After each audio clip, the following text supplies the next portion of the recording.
The Wissahickon Valley is a chunk of natural paradise next to a concrete jungle. It starts in Montgomery County, runs for 23 miles, until it ends in Philadelphia at the Schuylkill River. The creek has eroded away what is now the Wissahickon Valley, along with other forces of nature. The valley is now protected and is known as the Wissahickon Valley Park. It is now part of the immense Fairmont Park system, which is one of the world's largest landscape parks. The site is accessible by Forbidden Drive and popularly caters to walkers, cyclists, and horse riders. The Wissahickon Creek's first known use was by the Lenni Lenape Native Americans. They used it for hunting grounds. The creek's current name came from the corruptions of the Lenni Lenape words for Wissahickon, which means yellow-colored stream, Wissahickon, which means catfish creek. 2 statues were made to honor the Lenni Lenape who settled in this area. One is located at Front and Market Streets. It's called Tamanend, named after a chief. The second one is located in the Wissahickon Valley, on top of what is rumored to be a meeting area for the tribe. The statue depicts Chief Wissahickon, although it is dedicated to all Lenni Lenape in general. Out of the 2, this one is more dedicated to the inhabitants of the Wissahickon Valley, while the one at Front and Market is dedicated more to the entire Lenni Lenape community in the Delaware Valley. The name Whitpain, used in the creek's former name, refers to the early owners of the land. The first Whitpain to come to America was Zachariah Whitpain. Zachariah came from London to purchase land from William Penn for his father, Robert Whitpain.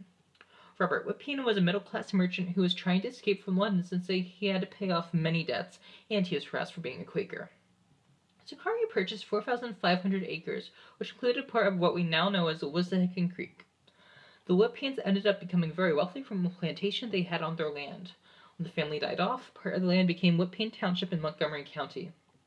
The next group to settle on what is now the Wissahickon Valley was a group of Rosicrucians led by Johannes Kelpius.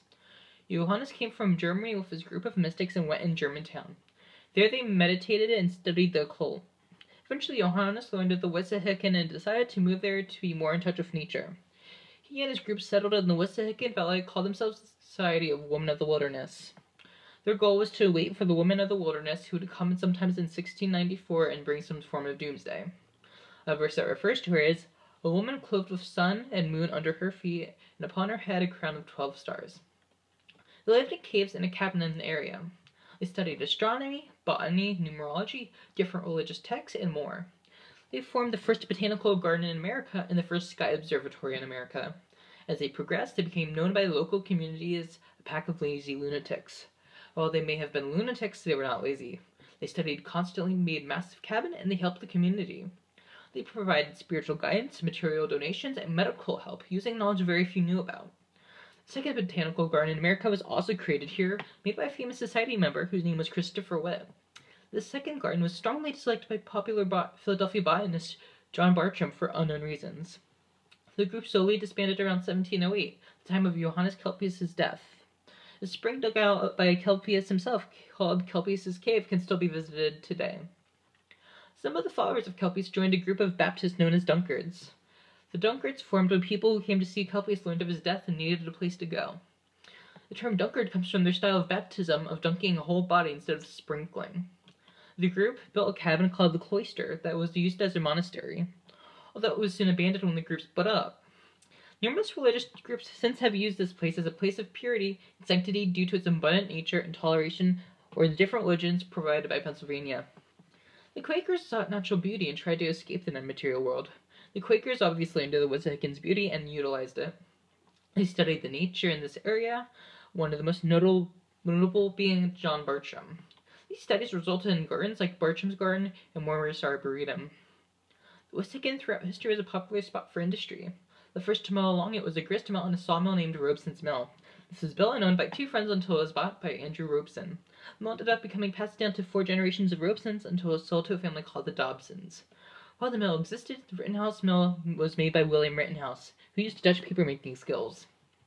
His mill creation was sponsored by people including Robert Turner, who was an investor, William Penn, William Bradford, who was owner of Mill Colony's paper presses, Thomas Trace, iron manufacturer, and Samuel Carpenter, who was a merchant.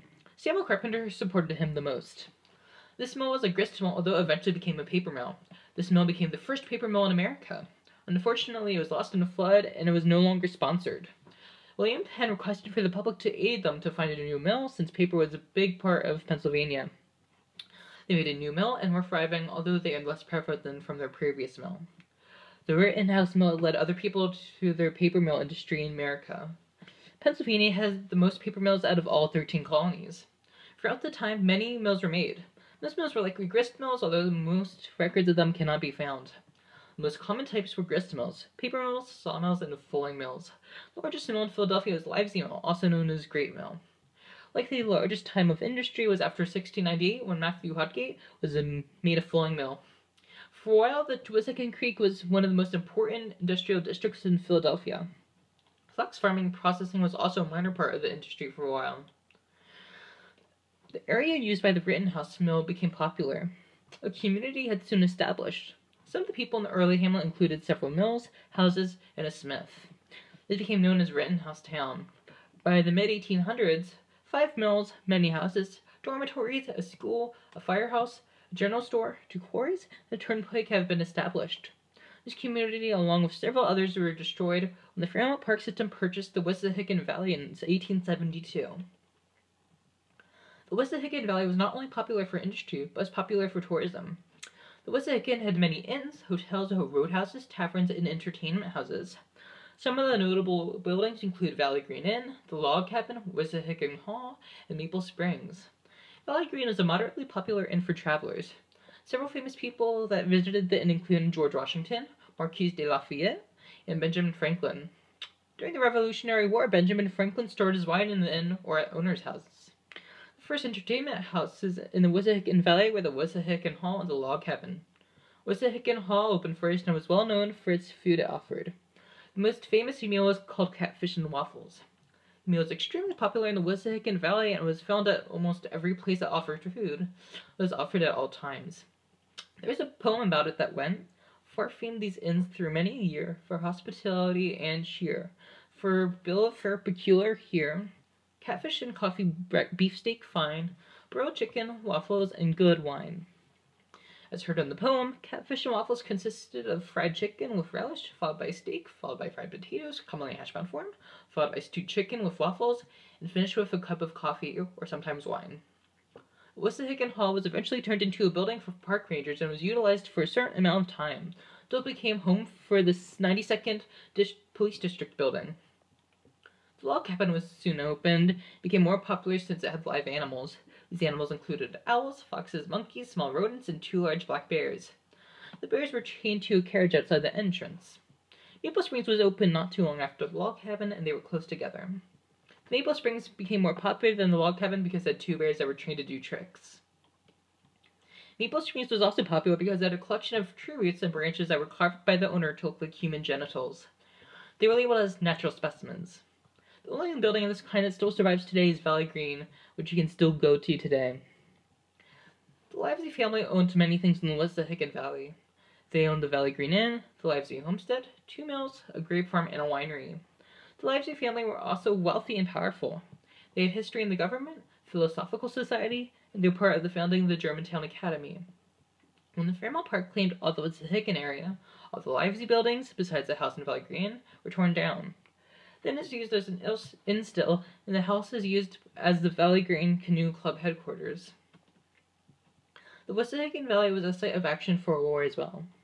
A portion of the Battle of Germantown was fought in the valley. On October 4th, 1777, General John Armstrong led the Pennsylvania militia into the Wissahickon Valley. There they found Lieutenant General Knyphausen and his army of Hessians. The only thing that separated them was a ravine. They shot at each other over the ravine. The American troops were poorly trained, however, so they could barely hit any of the enemies, so they ended up wasting ammunition and troops. The Americans retreated and occupied several nearby mills. The Hessians went to several buildings, most going to Rockfish Inn. Soon the Hessians were attacked by a group of local patriots using guerrilla tactics. These patriots were known as the Green Boys. Another war-related thing in the Wissahickon Valley is Mom Rinker's Rock. Mom Rinker was a spy who sat near the unsuspecting enemies. She then knit what she heard and viewed that was useful for war. She met up with Patriot troops at the rock and hid the messages in a ball of yarn. The rock was named after Rinker for this. The rock became the location for the Toleration statue, which depicts William Penn and the word toleration at the base. The Wissahickon Valley has inspired many famous artists throughout history. John Greenleaf Whittier was a fan of the site. is mentioned in his poem, The Pennsylvania Pilgrim. He also mentions Kelpie's group and says, "By the Wissahickon, maddest of good men." Actress and writer Fanny Kemble was among one of the biggest fans of Wissahickon Valley. She had made several generous mentions of it in her journals and poetry. One of her journal entries stated, "The thick, bright, rich, tufted cedars basking in the warm amber glow, the picturesque mill, the smooth open field, along whose side the river waters, after receiving this child of the mountains into their bosom, moon deep and bright and still, the whole radiant with the softest light I ever beheld, formed a most enchanting and serene subject of contemplation." She often rode her horses in the area and encouraged other people to do so. For 40 years after she spoke up, the Wissahickon saw a drastic increase in visitors. Edward Allan Poe learned of the Wissahickon from Fanny Kemble. He became a fan of it too, which led him to write The Morning on the Wissahickon. Author George Lippard learned of the Wissahickon Valley from Poe. Poe eventually married his wife on Mom Rinker's Rock. The author Thomas More mentioned it in several novels. The author Christopher Morley was also a fan of the creek. Christopher Morley noted that his mother also admired the Wissahickon Creek. One of the most influential things on the traffic in the Wissahickon was the Centennial Exhibition held in Philadelphia in the year of 1876. The celebration of the 100th anniversary of the Declaration of Independence brought millions of people to the Fairmount Park and exposed its beauty. This led to the Wissahickon to be world famous for its beauty. This became immediately popular with romantics, fishers, and hunters. People hunted for bears and wolves. Fishing was more commonly done than hunting, and the most frequently caught fish were trout and catfish. There was even an angler company established called Fort St. David's. There are some stories in the Wissahickon that can be visited today. One popular spot is Lover's Leap, which is a popular spot on high rock with great view. Another is Cave of Calpias, which gives an interesting glimpse at a historical structure. Walnut Lane Bridge offers a good view. For several years, it was a record holder for the longest concrete bridge in the world. Mom Rinker's Rock can be visited for a view of the valley and to see the Toleration statue. Throughout the valley, there are numerous caves that can be looked at. These were formed by people who searched for mostly gold, among other valuables in the valley, although there's not much of interest besides garnet.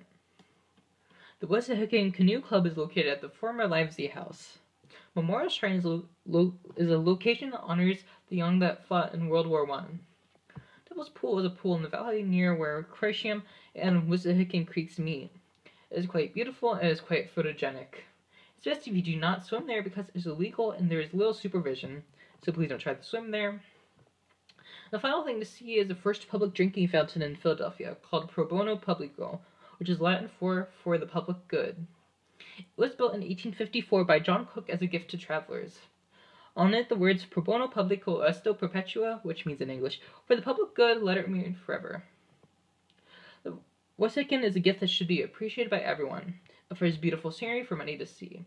It is also a symbol of USA's development from one of the colony's history and a portion of a battle that enabled this country to have independence.